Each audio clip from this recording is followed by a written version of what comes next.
Assalamualaikum warahmatullahi wabarakatuh. Di sini saya ingin membahas tentang di bawah naungan kenabian dan kerasulan.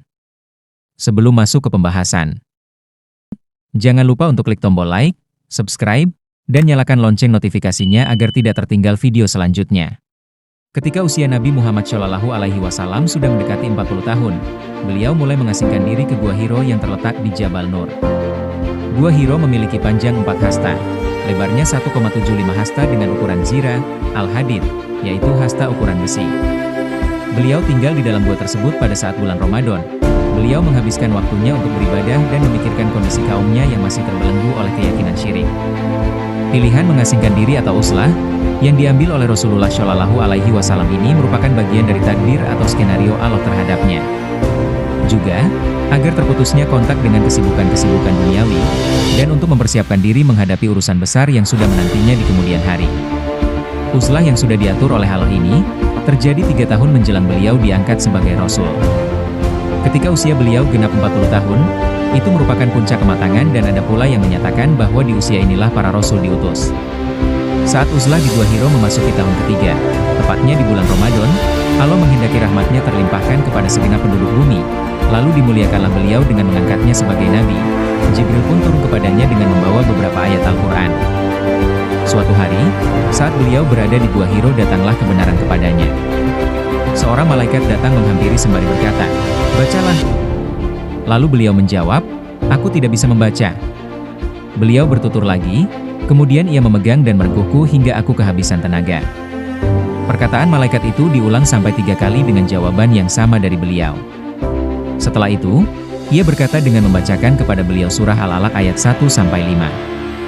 Rasulullah SAW pun pulang dengan merekam bacaan tersebut dalam kondisi gemetar, lantas menemui istrinya, yaitu Khadijah binti Khuwailid, sembari berucap, "Selimuti aku. Selimuti aku."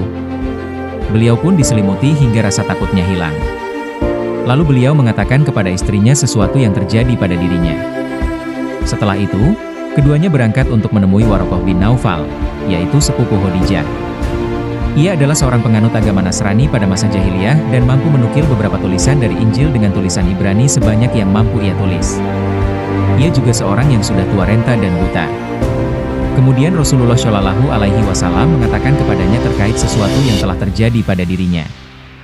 Warokoh berkata kepadanya, itu adalah makhluk kepercayaan Allah, yaitu Jibril. Ia sebelumnya telah Allah utus kepada Nabi Musa. Kemudian, tak lama dari itu, Warokoh meninggal dunia dan wahyu mengalami masa vakum selama beberapa waktu lamanya. Pada masa vakum tersebut, Rasulullah SAW dirundung kesedihan yang mendalam, dan diselimuti oleh kebingungan dan kepanikan.